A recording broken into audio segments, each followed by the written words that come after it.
I've got some crazy videos to show today, guys. Democrats all over the country are openly calling for violence right now, and not just against Trump, but over everyday Americans. We're going to start today with a video that's really heinous, and then the videos are going to get even worse from there, if you can believe it. Here we go. And everybody in the world is so happy that they're taking away food stamps. It's cool if y'all feel like people been abusing them. It's cool. Do what you feel how you want to feel. But let me tell you from the other side of the tracks. Crime rate going up. Yeah, people going to jail. But crime rate is going to an all-time high. I'm telling you. The girls I know and where I'm from and the people that I grew up with, they not letting their kids be hungry up under no circumstances. That emergency door at the grocery store, they coming out of it. They coming out the back door. Do you hear me? You better hope Unc don't drill a hole in the wall overnight. Like my people, they not being hungry. Your cows might get missing and everything. These people don't understand being hungry. Nah, they not gonna be hungry, not like that. Not the people I know. I'm telling you, they gonna take your shit. I'm telling you. Yes, they're gonna take it. I promise you, they're gonna take y'all shit. So don't be all clappy for that shit. Cause crime rate is going up and it's gonna... Just to be clear, people who are losing their food stamps are people who are able-bodied adults who are choosing not to work. And the people who are losing housing money and their grants, which is what Section 8 is what she's talking about, are also able-bodied people who are choosing not to work. So why in the world, and I've never had a Democrat give me any argument, not even a good, not any argument, let alone a good argument, as to why we should be giving free money to the laziest people in society. This lady is upset because she's losing free money. And I get it. And no one likes to lose money. It makes sense.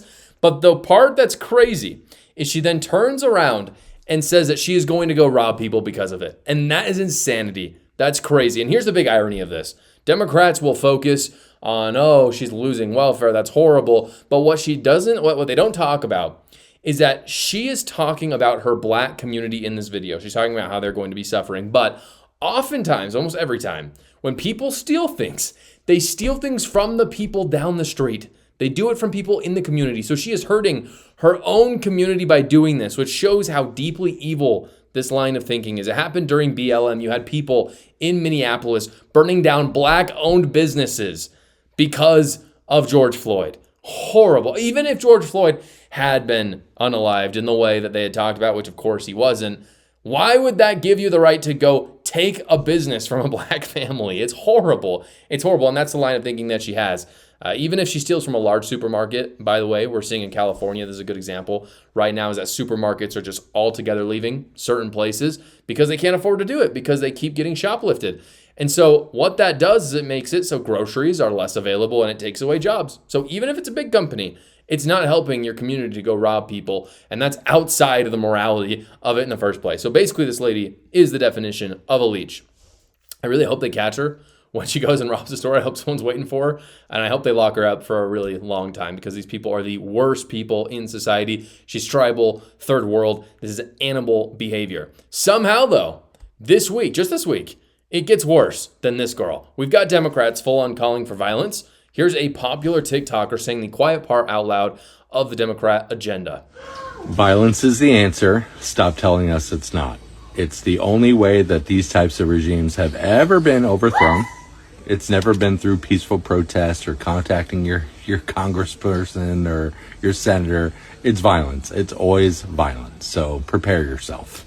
You got to lock him up too. It's unacceptable behavior. It's important to realize that ideologies actually do have consequences, that these kind of lines of thinking come from somewhere. And in this case, it comes from communism. Communism demands the total upheaval of society, and violence is the method to do it. That is what Marx says over and over and over again. It's exactly what he says. It's not to go in and vote people out. It is political violence. And so the question is, when you look at this, is how is this man so confident to say something so heinous? Why is he doing? Because he knows, and all of us know, that he could go to jail for this. You can't incite violence. That's not protected under the First Amendment. And yet he's quite confident saying this. And the reason why is because currently in America, we have mainstream politicians who are outwardly communists. And I'm not talking about Bernie Sanders. Bernie Sanders is a socialist. I think he teeters on communism so occasionally. However, we have people like Zohran Mamdani, for example, or the guy, I don't even remember his name, in Minneapolis and other places, who are outwardly quoting Marx as part of their campaigns. They are communists. I think AOC is more of a socialist, but she also teeters on communism as well. And so this guy feels emboldened because we have a whole party in America that says democracy is over. That's all they're saying. And Barack Obama called Zohran Mamdani and said, "You're the future of the Democrat Party." And of course, all we hear, even if they're not communists, from everyone in the Democrat Party is democracy is over. We've got a dictator in the White House. You've got people saying democracy's broken, the system is ruined, the dictators are taking over. What then is the natural thing that you are going to do? If you can't go within the system, if you can't go inside of the institutions of your country, you will go on the outside of the institutions of your country, meaning violence. And that's what happens in countries all over the world, is when people lose faith in the institutions, then they go outward, and that means political violence. And sometimes they actually have, a legitimate argument for that. There's no legitimate argument for that in America. Democrats just do that because they believe it's their way of getting back in power. And this guy is saying this very openly. Don't go through Congress. Don't protest. Just unalive whoever you want to get power back. That's the ideology the left is playing right now. That's what they're doing. It is an ideology that has been around much longer, by the way, than the current Democrat Party that we're looking at right now. A lot of people say that politics got more polarized with Donald Trump. This is a new thing. It's really not. It's really not. It's been this way for a very long time. This is a viral clip I want to show you. It's been going around recently from 2005, where Marxists in America are calling for extermination and genocide of white people. Take a look. And the one idea is how we are going to exterminate white people, because that, in my estimation, is the only conclusion I have come to. We have to exterminate white people off of the face of the planet to solve this problem. Now, I don't care whether you clap or not, but I'm saying to you that we need to solve this problem because they are going to kill us. And I will leave on that. So we have to just set up our own system and stop playing and get very serious. And not. That was on C-SPAN, by the way. That's a mainstream public broadcasting, not some random channel. I didn't just take a clip from this weird place on the internet when it was first, a thing in 2005. No, this is a public broadcasting channel, and he is outwardly calling for exterminating white people.